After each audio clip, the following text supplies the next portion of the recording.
Hello everyone, welcome back. कैसे हो आप लोग? आज मैं आपके साथ शेयर करने वाली हूँ बहुत ही अच्छे अच्छे टिप्स के साथ।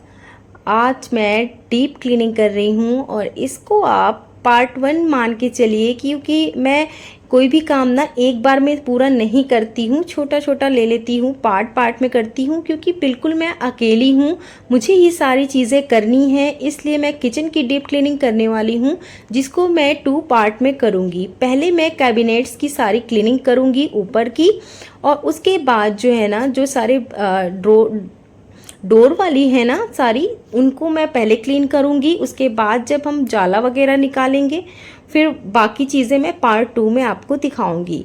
तो ये पार्ट 1 है डीप क्लीनिंग का, और ये मॉनसून सीज़न है, ये टाइम सबसे बेस्ट होता है क्लीनिंग के लिए, क्योंकि इस टाइम पे सबसे ज़्यादा कीड़े मकोड़े और बहुत ज़्यादा सीलन वगैरह सब आती है। तो इस टाइम अगर आप अपनी किचन की डीप क्लीनिंग करोगे ना, तो आपका किचन बरसात में ना जो प्रॉब्लम्स आपको आती हैं, आपके मसालों में कीड़े लग जाते हैं और बहुत ज़्यादा कॉकरोच आ जाते हैं हर कबर्ड में, हर कैबिनेट्स में। आप जब भी ओपन करते हो तो आपको दिखाई देते हैं कॉकरोच वगैरह। तो वो सारी प्रॉब्लम जो है ना आपकी सॉल्व होने वाली है अगर आपने अभी से सफाई शुरू कर दी है, और बहुत ज़्यादा आपको आराम होने वाली है फेस्टिव सीज़न में, क्योंकि फेस्टिव सीज़न 1-2 महीने में आ ही जाने वाले हैं। और उस टाइम पे थकने से बेहतर है कि आप अभी से सफाइयाँ शुरू कर दें, जिससे कि आपको उस टाइम पे बहुत ज़्यादा मेहनत ना करनी पड़े। बहुत ज़्यादा एफर्ट डालने की ज़रूरत नहीं है, बहुत ही धीरे धीरे आप अपना काम करें। अगर आपको अकेले ही सारे काम करने हैं, घर में बहुत सारे पार्ट होते हैं जिनकी अलग अलग तरीके से सफाई करनी होती है, तो अगर आप अकेले हो तो आप इतने चीज़ें अकेले एक बार में नहीं कर सकते हैं। तो होगा अच्छा कि अगर आप इस तरह से प्लान करके चलो कि आपको कब किस मंथ में किचन की कर लेनी है और किस मंथ में आपको पूरे घर की करनी है। स्टोर होता है, बाथरूम होता है, तो सबको पार्ट पार्ट में ही हमें क्लीन करना होता है। और घर के जो रेगुलर काम हैं उन्हें तो हम छोड़ ही नहीं सकते हैं, वो तो हमें करना ही है, वो कंपलसरी हैं। ये सब जो है हम एक्स्ट्रा ऐड करके काम करते हैं। तो गर्मी तो बहुत ज़्यादा हो रही है, फिर भी काम तो करना ही है। 1 दिन 2 दिन हम टाल देंगे, आलस कर लेंगे, लेकिन फिर हमें करना ही है। तो मैंने सोचा कि चलो शुरुआत कर ही देती हूँ। गर्मी तो शायद अभी 2-3 महीने और रहेगी, और तब तक तो मैं नहीं बैठ सकती हूँ। तो बस मैंने क्लीनिंग करने की स्टार्ट कर दिया है। और यहाँ पर ना सारी कैबिनेट्स को अच्छे से, इस कैबिनेट को मैंने क्लीन किया है। और अगर आपको चाहते हो कि कीड़े मकोड़े ना आए, तो पानी का बिल्कुल भी यूज़ नहीं करिएगा। और कुछ गिर गया हो, जैसे कि मेरे कैबिनेट में ना शहद गिर गया था, जिसकी वजह से मुझे वहाँ पर थोड़ा सा गीला करना पड़ा। और मैंने गीला किया तो ज़रूर है, लेकिन वो मैंने वहाँ पर जो है ना सॉल्यूशन डाला है वाइट विनेगर और पानी का, जिसकी वजह से कीड़े मकोड़े तो आते ही नहीं हैं। लेकिन फिर भी मैंने उसको अच्छे से ड्राई किया है, कई बार सूखे कपड़े से पोंछा है, उसके बाद ही ना लाइनर लगाया, और उसके बाद मैं अब कंटेनर लगा रही हूँ। तो ये वाला जो है ना स्पाइसेस का ही कैबिनेट है, इसमें सारी स्पाइसेस ही मैंने रखी हुई हैं हर तरह की। तो यहाँ पर बहुत ज़्यादा ज़रूरी था बहुत अच्छे से क्लीन करना, क्योंकि स्पाइसेस में तो बहुत जल्दी कीड़े लग जाते हैं, घुन वगैरह आ जाते हैं, और पता नहीं कैसे डब्बे के अंदर भी चले जाते हैं, शायद मॉइस्चर आ जाता है, इस वजह से वो वहीं पैदा हो जाते हैं। कुछ मुझे ये चीज़ समझ में नहीं आती है। और इस तरीके से मैंने क्लीन कर लिया है और ऑर्गेनाइज भी कर दिया है। आई होप आप लोगों को ये अच्छा लग रहा होगा। जब मैंने साफ़ करा, तो हमेशा ड्राई कपड़े का ही इस्तेमाल करें जब भी मॉनसून सीज़न में अगर आप क्लीनिंग कर रहे हैं, तो हो सके तो ज़्यादा से ज़्यादा सफाई जो है ना ड्राई करें, ताकि जो है गीला करेंगे तो बहुत ज़्यादा से सीलन आ जाएगी, मॉइस्चर आ जाएगा, जिसकी वजह से आपको और भी परेशानियां सामने आपके आने लगेंगी।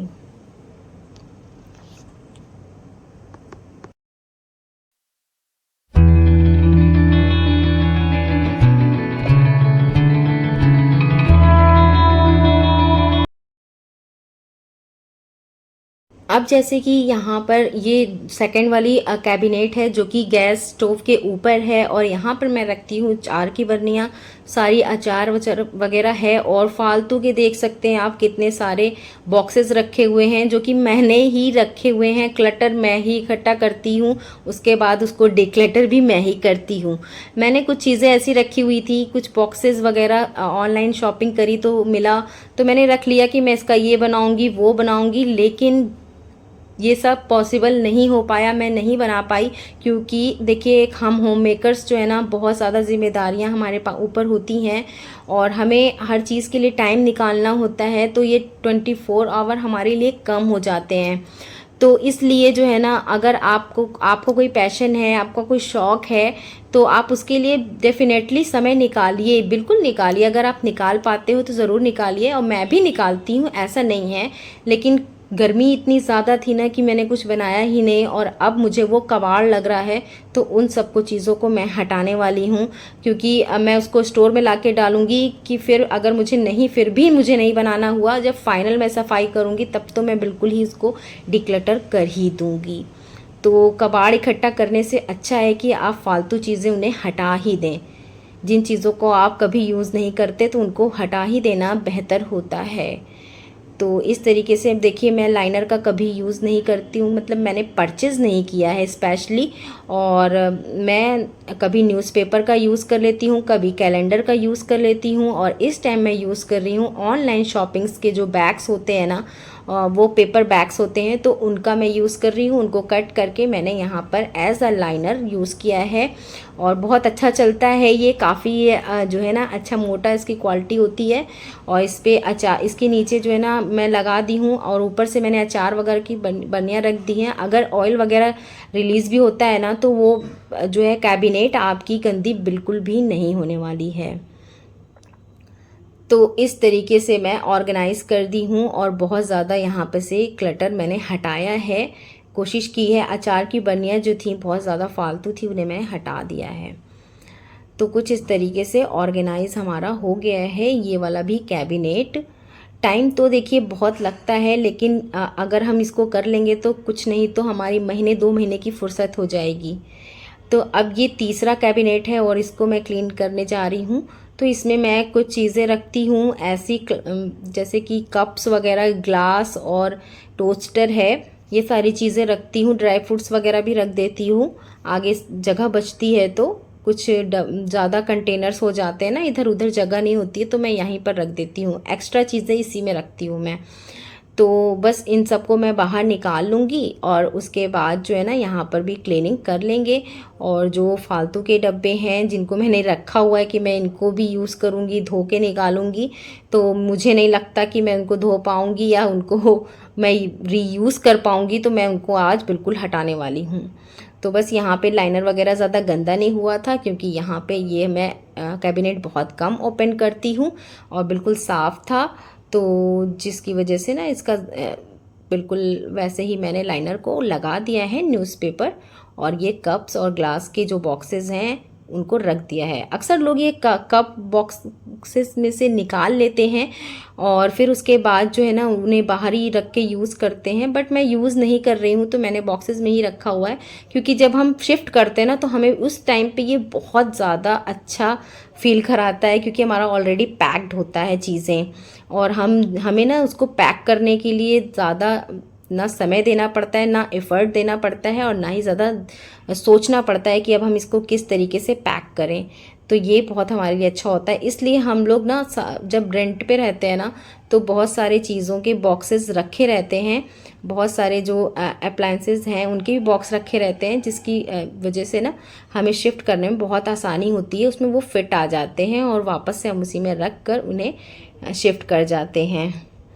सो फ्रेंड्स, देखिए यहाँ पर जो है ना बहुत अच्छे से ये ऑर्गेनाइज़ हो गया है, और सारी चीज़ें मैंने क्लीन करके अच्छे से साफ़ करके रख दी हैं। और बरसात के टाइम में कंटेनर्स वगैरह जो अंदर सामान होता है और ऊपर से हम वॉश कर लेते हैं ना, एयर टाइट तो ज़रूर होते हैं, लेकिन फिर भी इसको अवॉइड करिएगा और वाइप करके ही रख दीजिएगा। क्योंकि अगर आपने उसको भिगो दिया है ना, तो आपको पूरा धूप में उसको अच्छे से सुखाना पड़ेगा, और हो सकता है कि जो अंदर आपके मसाले, दालें या ड्राई फ्रूट्स हैं, जो भी है, उन सब में अगर थोड़ा भी पानी चला गया ना तो कीड़े मकोड़े बहुत आसानी से वहाँ पे पनप जाते हैं। तो ये सारी चीज़ें मैंने डिक्लटर कर दी हैं और इतनी सारे कबाड़ निकल गया है जो मैंने फालतू रखा हुआ था, बिल्कुल भी इनका यूज़ नहीं हो रहा था। और देखिए इतनी सारी अचार की बर्नियाँ निकली हैं।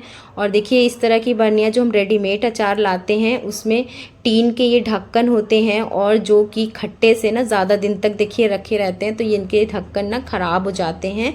और ज़्यादा दिन तक ना रखें, कोशिश करें कि जब इसको ख़त्म हो जाए ना अचार तो उसी वक्त वॉश करके इसको रीयूज़ कर लें। अभी ये ख़राब हो गए तो इनका यूज़ बिल्कुल नहीं हो पाएगा। तो बस यही मुझे आपके साथ आज शेयर करना था, बाकी चीज़ें पार्ट 2 में शेयर करें। सो फ्रेंड्स, आज के लिए बस इतना ही था और फिर मिलती हूँ नेक्स्ट पार्ट में नए वीडियो में। और अभी तक मेरे चैनल को सब्सक्राइब नहीं किया है और यहाँ तक वीडियो देख लिया है तो मेरे चैनल को सब्सक्राइब ज़रूर करिए और मेरे वीडियो को लाइक भी करिएगा। Bye bye and take care.